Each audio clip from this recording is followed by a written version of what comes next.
That one, they look like the new mayor. I ain't know if you're a lookalike, you know what politician. You know what these politicians got looking like it they nowadays.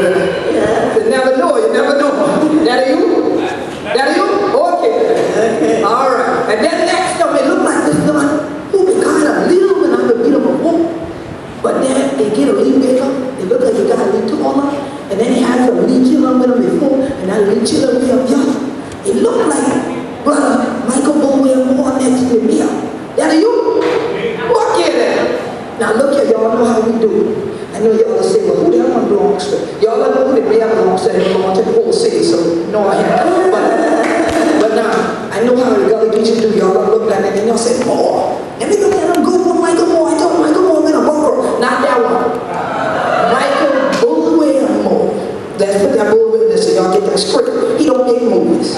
He could be in something, he ain't make nothing. Okay, so what happened was, I ain't know him because he ain't great-grand-auntie or thing like that. Me and him been like us. And one time they would tell me to come to Robert Small's house way down in Beaufort. And then like, y'all know Robert Small? Oh, the family children look at me like a fool. Y'all even know Robert Small? Okay, let me help y'all. Okay, y'all see that cricket one? We call Johnson Harmony. Okay, so a little bit further down this way, we're all in big house and think people that lay back like this here, called the battery. Okay, over there on the battery and thing like that, when Robert people leave and think they're gonna rent Robert up, this been back at slavery time, they rent him up, but see Robert been born over in Beaufort County, South Carolina. See Charleston, the oldest county in South Carolina, Beaufort the second oldest. So that way I did from down in Beaufort County, I did from Island called St. Helena. When next to St. Helena, the ladies out. So Robert Mama been Lydia, they been born one ladies out. But then they had Lydia working in my house, across in town on the island of Corporal. The island of Corporal that they, where the McKee family they had on their slaves, see? So they had Lydia there. But Lydia they had Robert. And then when Robert would grow up a little bit, and they would understand that boy had him young. Next thing you know, he couldn't make a little bit of money off him. So he ran him way up this your curriculum. You know what I'm saying? Way up this your curriculum. And had him on the port over y'all on the battery. Him in the work, you know, with the board in there. But what I tell y'all, study yourself. So Robert ain't been just there, they driving on the soul. Robert been to watch everything they're gonna do. So after a while, Robert know how to, what they call pilot the boat. Like y'all think the only pilot in the air. They ain't been the only pilot. So he been a pilot, he been a captain. He watched the captain go and study him. So then he also studied when they've been a blind show, you know, follow and things like that. And when they've been hunting. So this year evening, Robert done scheme up and figure out, say, you know, some of these people, they do the same thing over. They do the same time they going over there. So he started cracking teeth with some of the others and Gullah Geechee will make one thing, you know. So he get this thing in the head. I saw some of them say, that boy fool like that. And then he said, well, we got to do what? And see, they all been to work with the planter. But see, Big Soup is on side. So all of this y'all, them people in the gray suit, they had all of this y'all. But the one woman in the blue suit, they had blue on. Robert don't know that too. So Robert studied that thing. Robert said, okay, what is your way up? Okay, every time you carry me, you do this, y'all. That'll wear my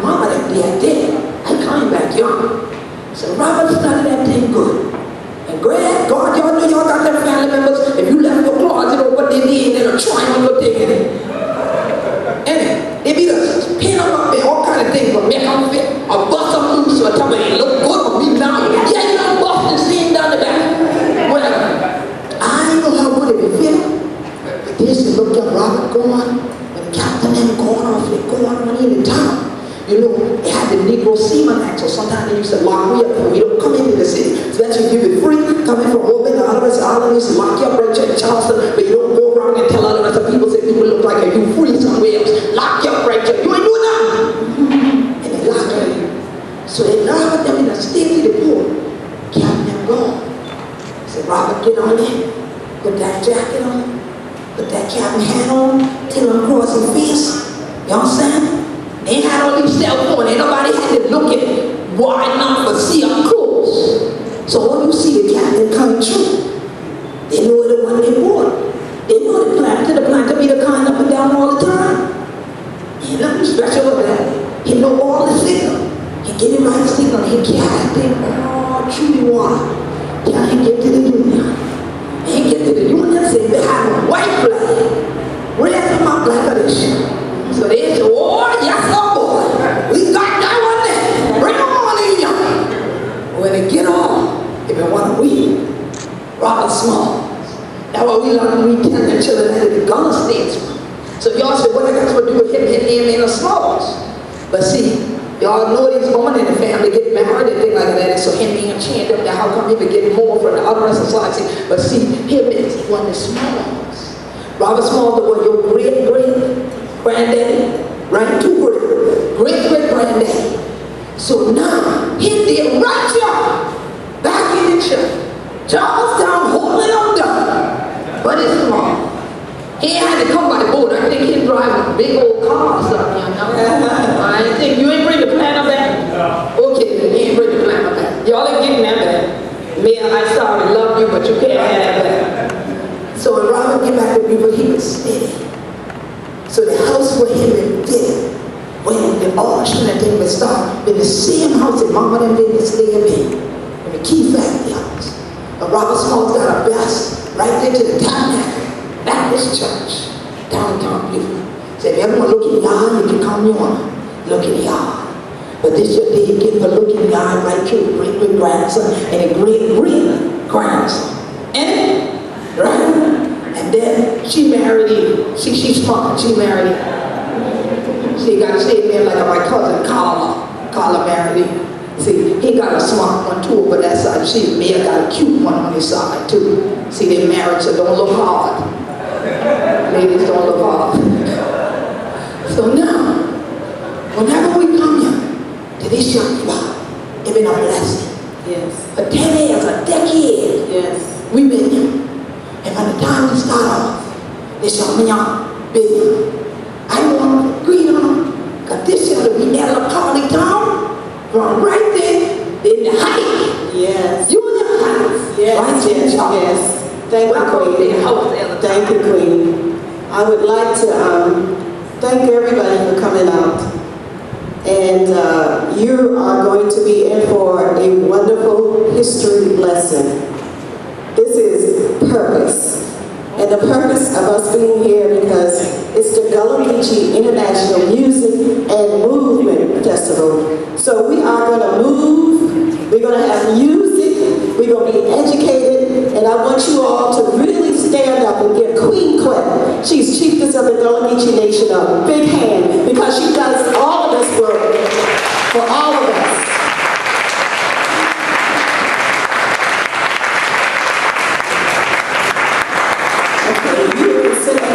I like to always say this before I sit down. You're not children, what about where you're not secret be? You're not rich with that Gullah Geechee. If people think you're not lie about the one you're gonna be, then crack your teeth, but you're not history. So that's what you're gonna get today. A great history lesson. Thank you very much for coming out and just enjoy yourself. Thank you, Queen.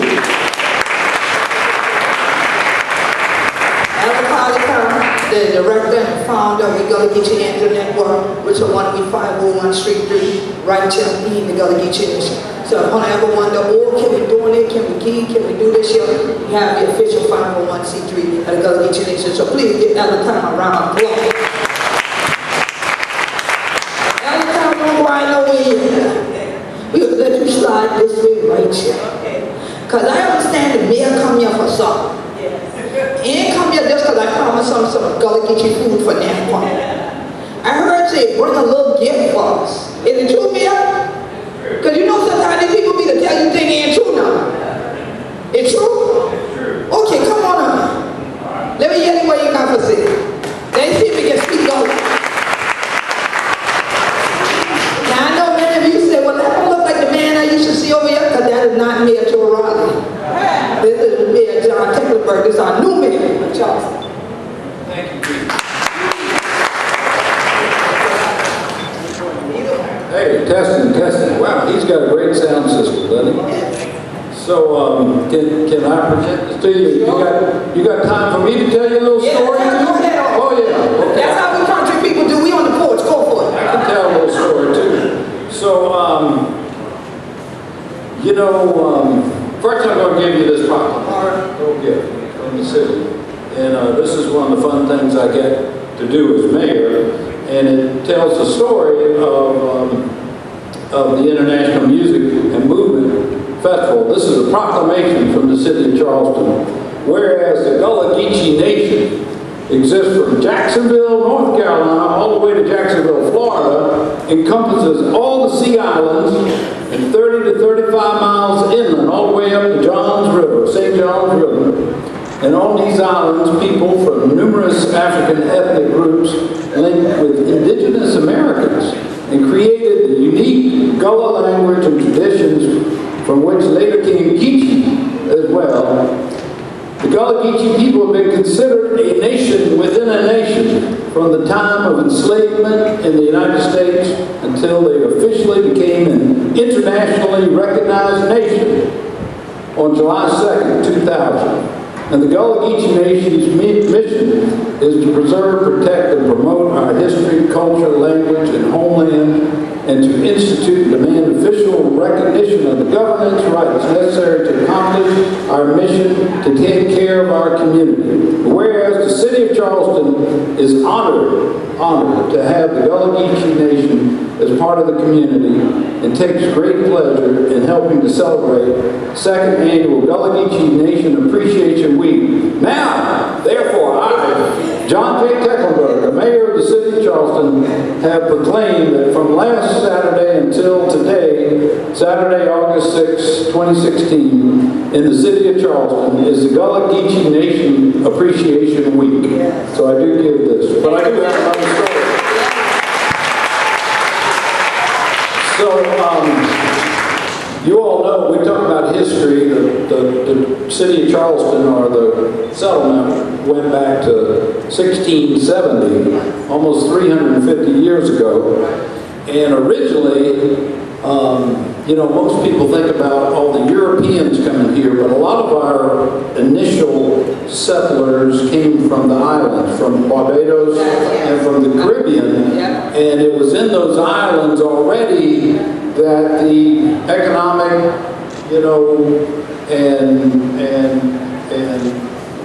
and I don't know the best word to say, but it's where the custom of slavery was already in place. So it came here from the islands, and of course originally to the islands they enslaved Africans to come to places like Barbados.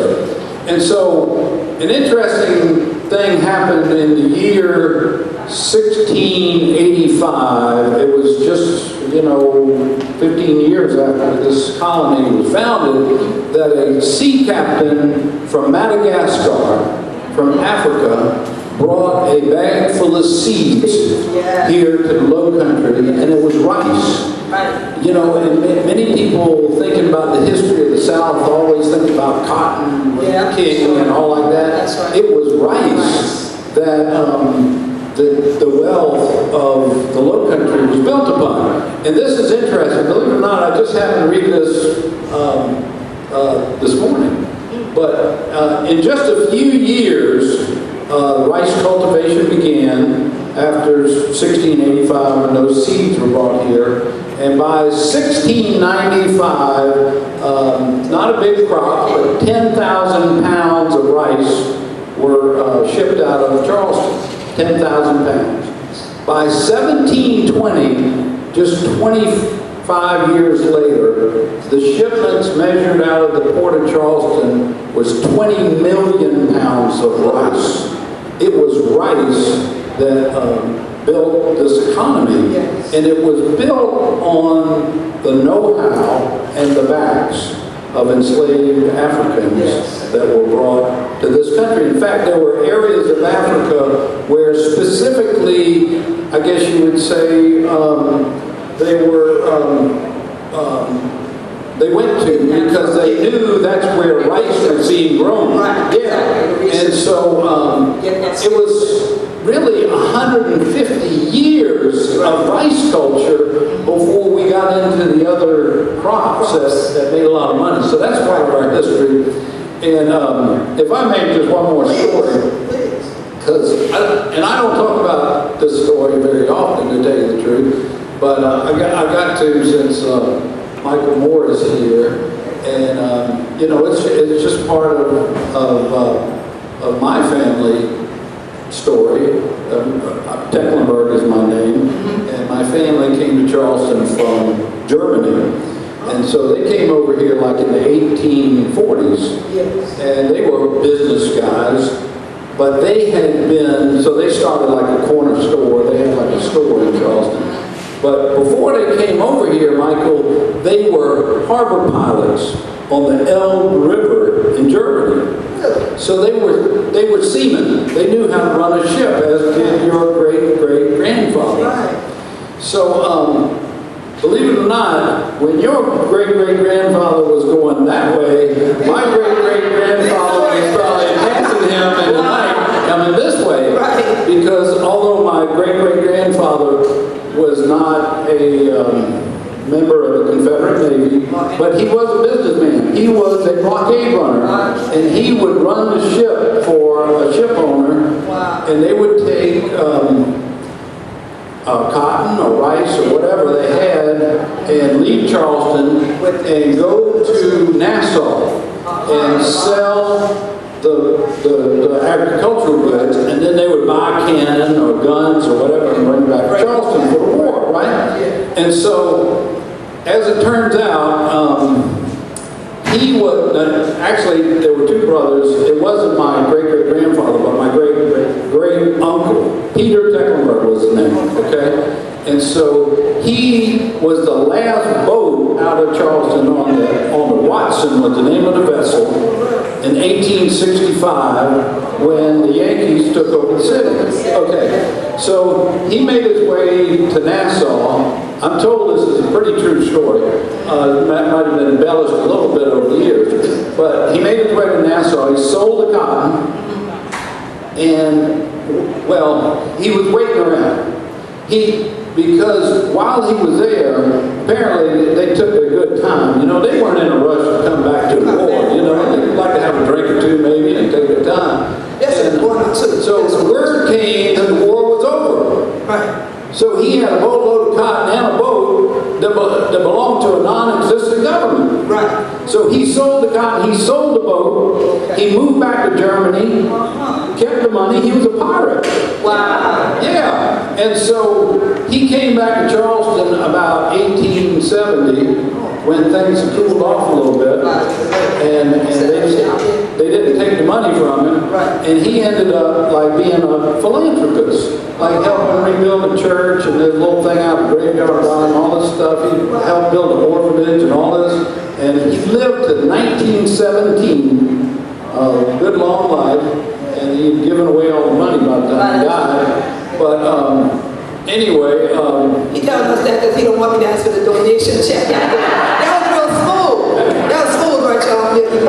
I'm still coming by his office, so it don't matter. So anyway, pardon me for carrying on so long, but I was kind of inspired to tell the story because your great-great-grandfather was on the planner while my great-great-great-uncle was on a vessel called Watson in Charleston Harbor in 1865. Isn't that amazing?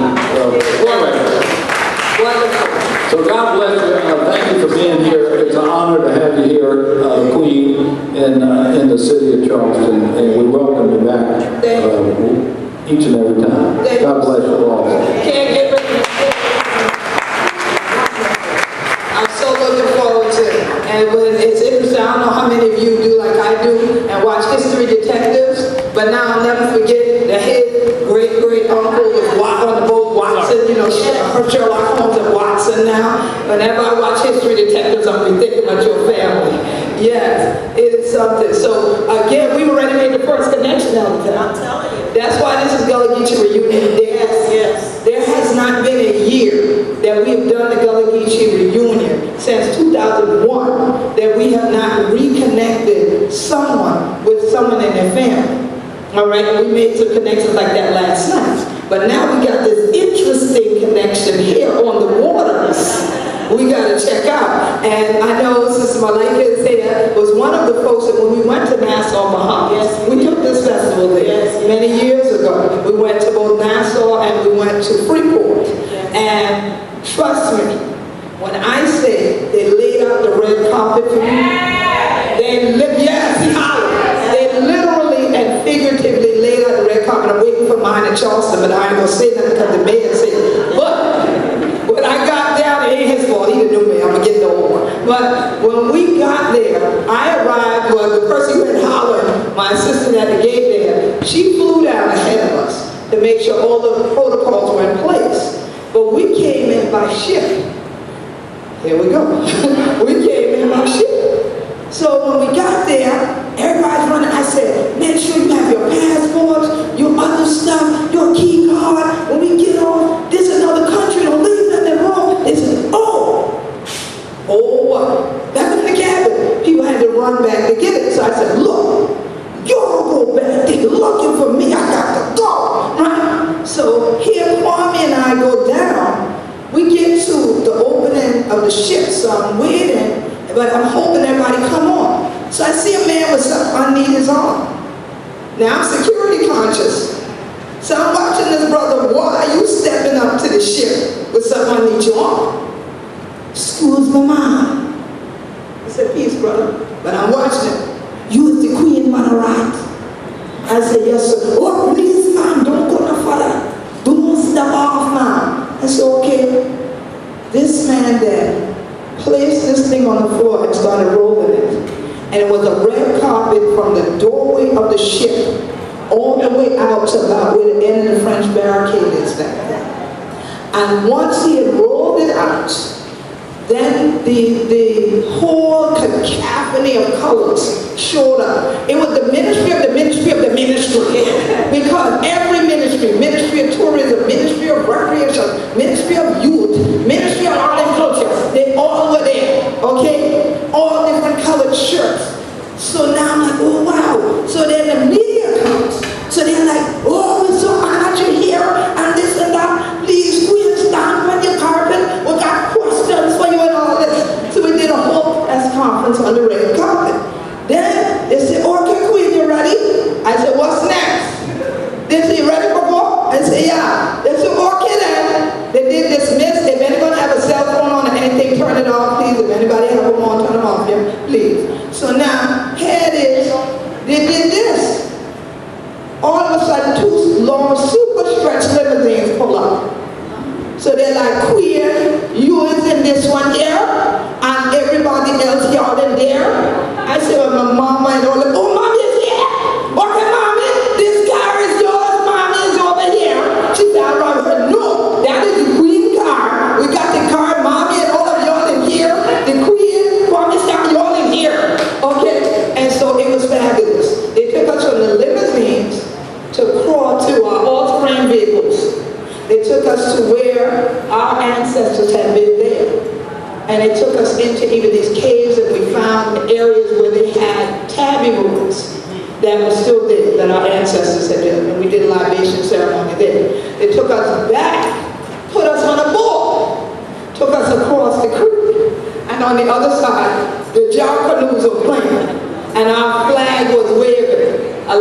Bahamian flag waving on the dock for when we arrived by the water. And then it been the Lily Jackaloo's playing when we got there. And a line of people were on the walkway. It was the Postmaster General, some other ministers or something, all these other people. So we met all these people, and then they let us eat. And then after the eating, the big Jackaloo's came up and did the wind downs and everything. Then they put us back in the limousines and back to the ship, and the ship took us to Nassau, and they had a naval bus pick us up that was bonded and gun bulletproof, and the whole police force was with me out there where I presented in Nassau. But I needed to change clothes. So I said, we're going to be right back. I said, where can I change? They said, you can change in the building across there. That's in the police office. I said, well, I need to go there. So they said, okay. So I started walking. You're walking, and then I said, wait a minute. There's too much behind me. I looked the whole line of police coming. I said, Mom, we have to protect you with. I said, but no, I don't need all of you. Get the lady police. Get the lady one now. We want to be with you. I changed their clothes. Oh, okay. So the men dropped to the back and let the lady police come and walk up. And then they surrounded the building while I changed the clothes. And I come out the building. The ladies came in, the men stayed out. They all went back with me, and then I presented. Because I wanted to put on our traditional clothes to present to them. And so when you said Nassau, I said, here we go. I might be a Tecklenburg. We might be cousins. We'll have to check. But yeah, it is a blessing because Charleston is an international city. Many people do not realize how many stories we could stand here and tell of the international connections to where we are right now. How rich this port, this harbor, and this peninsula actually is. But there was a group of us over 2 decades, I suppose it has been now, ago, that started envisioning what's not here. And what's not here are the Gullah Geechees. The Skeeter fleet used to be right up the harbor and right in the harbor. See, when I see them all this time of day, I was showing on the cast and everything like that with the bottle board and thing, rolling like that. There were plenty of people say they call them that because they look like little Skeeter. Way out in the distance, and there's so much of them together. But now they ain't there. You would have gone on and thing like that, you have to go way down the street for get to the market, for see people sowing sweet grass. You used to see them all up through the city and making flowers, you know, palmetto rolls and things. But now when people come to the harbor, they see a marina. And that's it. They see the pretty bridge. That's it. So sometimes people left Charleston, come all the way to town and say, I've been looking for y'all. Who you gonna look for? They got the Geechee. Right. Who you been at? Charleston. I said, you ain't find none. That's right. They said, well, we asked some people. I said, they told you come here, right? They said, yeah. I said, because you want to know if anybody speak Gullah, right? They said, yeah. I said, the people speak Gullah, but they know not to speak to you. That's right. Okay. So they sent them out, and we sent them back up here. So we started thinking about that.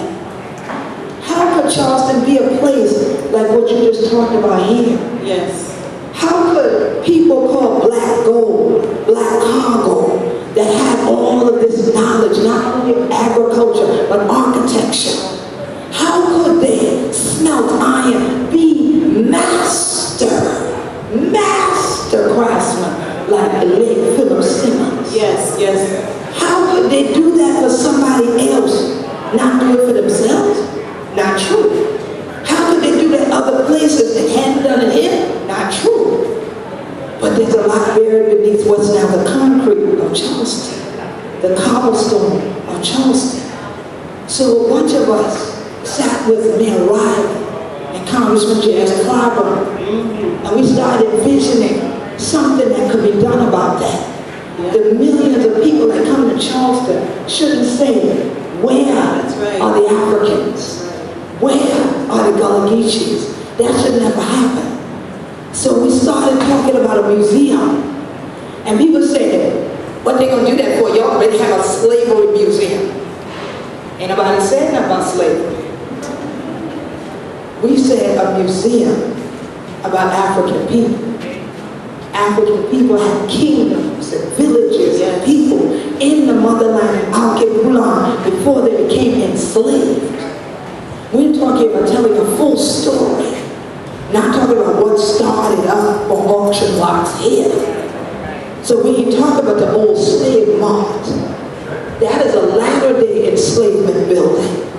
We are talking about our story in its totality. That is the international story.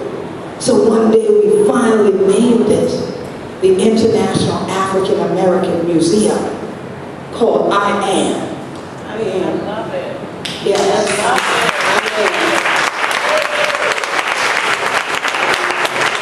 And that day, while they continued to talk in the boardroom about what it would be, what it could potentially be, I started typing on my computer, and I typed out, first I wrote it by hand actually. I started writing on a piece of paper, all that I am as an African, all that I am as a Gullah Geechee, all that I am in Charleston. And when I finished it, I was sitting next to Congressman Clyburn, and somebody else had the floor, so I slipped in the paper like this, and he started reading it, and he slid the paper like he's trying to keep her, and I'm there trying to be like, no, give me back, right? But he's like, keeping this. But then he said, Queen, I need y'all to hear this. Y'all need to hear this. Queen, read this.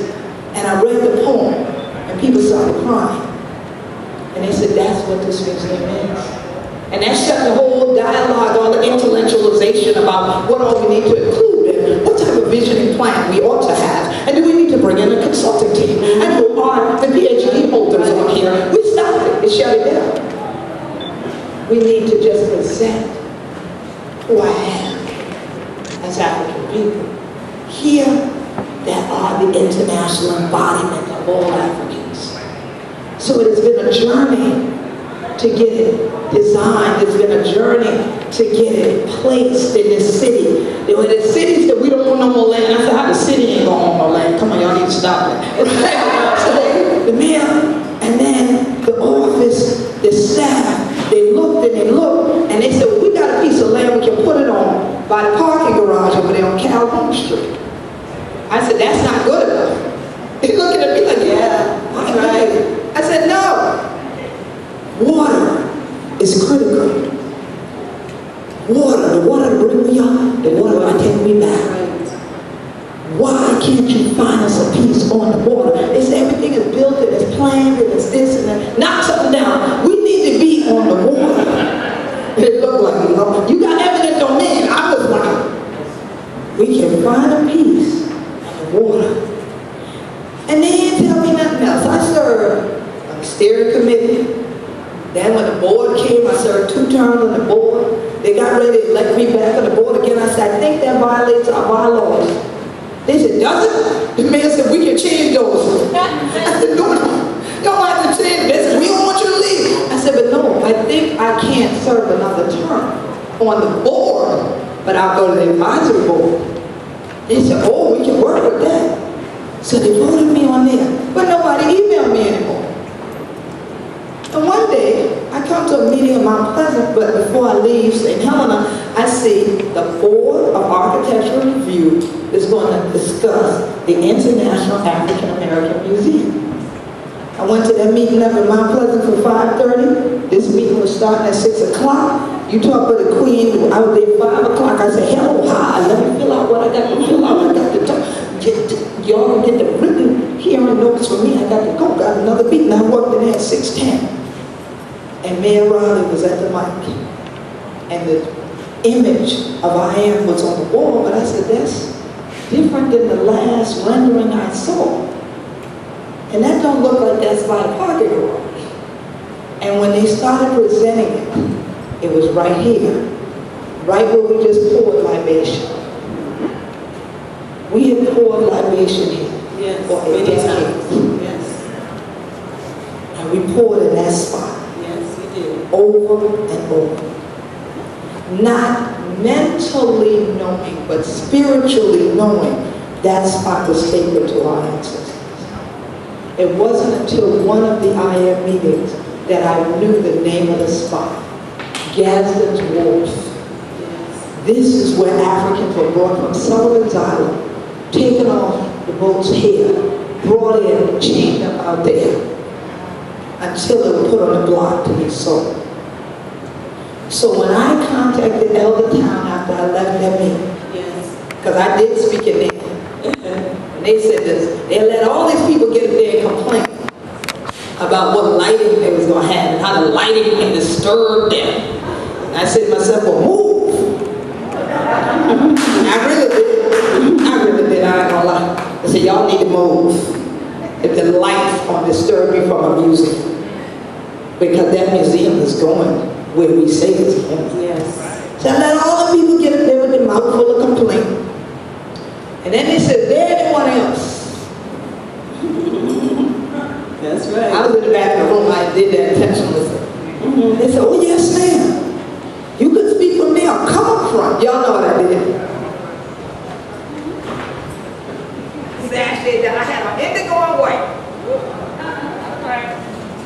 I got to the mic. I said, okay, I know that on the church of New York, it's not anything like that, it would be anything like that, when I have a city. But the light was there, then the light shone on the gully, which is like, oh, now this is what we did from that hall, 400 to the cost of their power, I was thinking that, but when I video, and I tell them, we want to have an I am right there. And somebody said, go on, tell them. And the rest of them are doing like the mayor's doing now. And I said, I'm Queen Court Chiefess and head of state for the Gullah Geechee Nation, founder of the Gullah Geechee Sea Island Coalition, and we 100% support the presentation as it has already been given to this board tonight, especially where it is located, because that is the historic location. Our ancestors came in at the same place that they saw first on their arrival upon the Charleston Harbor, and the same place anyone coming here to celebrate their culture and our legacy here needs to see as well. And so, therefore, it needs to be where it is. The people who spoke ahead of me didn't like this. I said, so now, you did say we had any questions. I asked one question about protocol and let the architect answer that. Because I let them know the trees are too close in that rendering. We can't shout up underneath that museum with the trees that close. So I hope that's just a rendering and the trees ain't going to be that close. He said, oh, no, ma'am, they're not. That's all I needed to know. I went back to the back of the board and said, we will now vote on the issue of motion to accept second abortion. He said, the Gullah Geechee Nation has spoken. All in favor? Aye. And I shouted my way out of there. I shouted my way all the way back to Beaufort County like Roberts Falls must have did that night. So I asked the new executive director, the first executive director of the International African American Museum, to be here with his family, to come on up, say some words, because the next time we come to Charleston, we should have gold shovels in our hand, digging out that spot. Come on.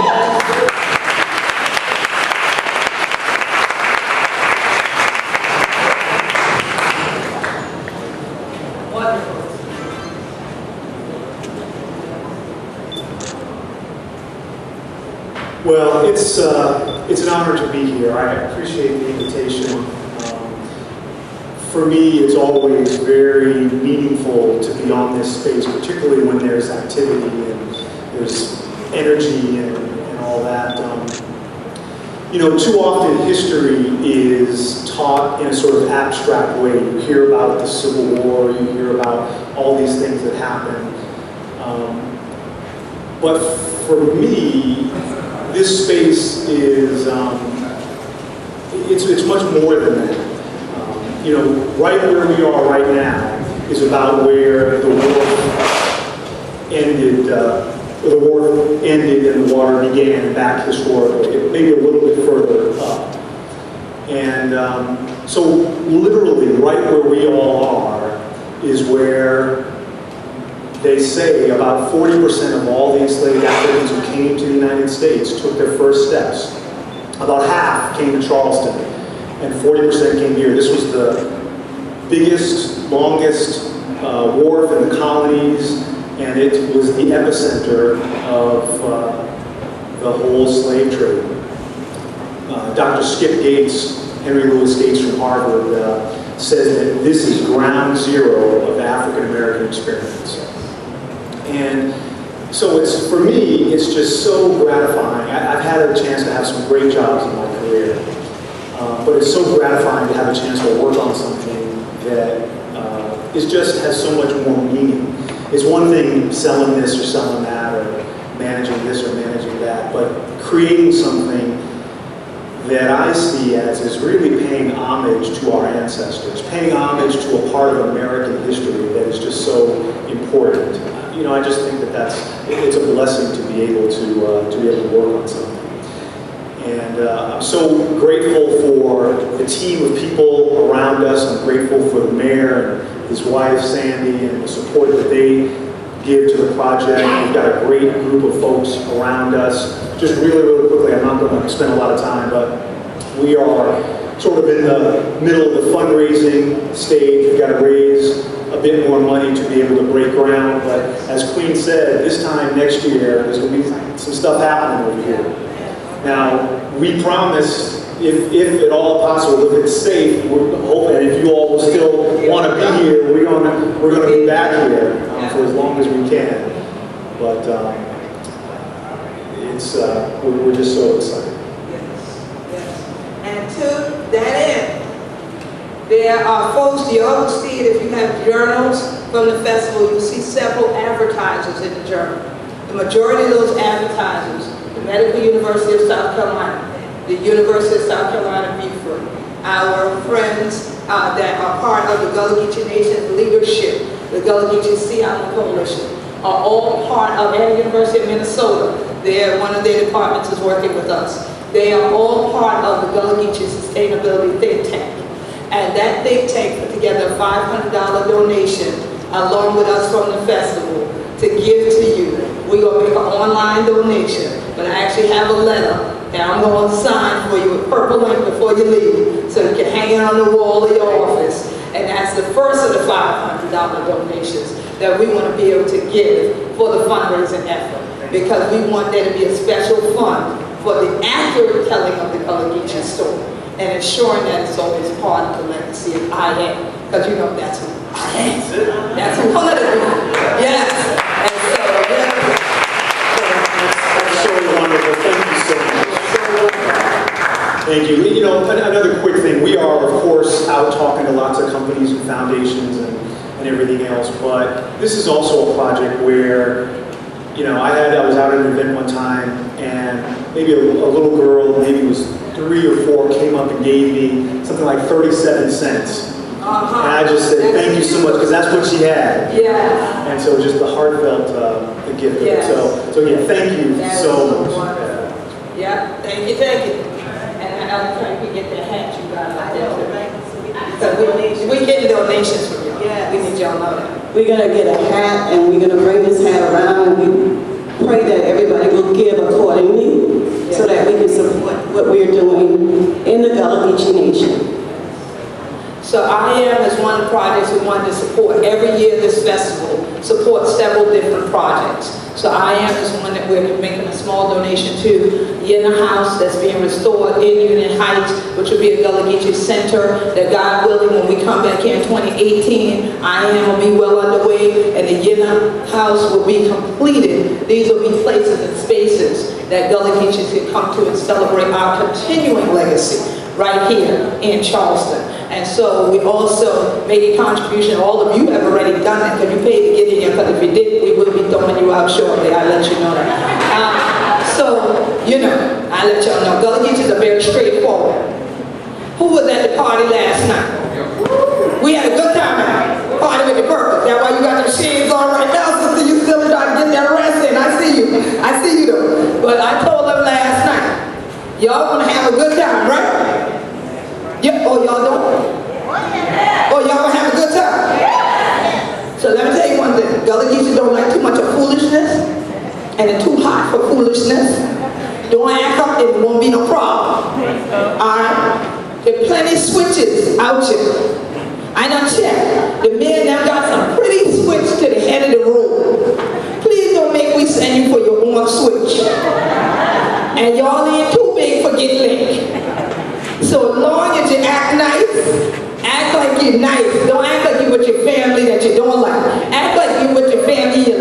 along with the one that laid full something. You know, act like that. All right? And everything will be fine.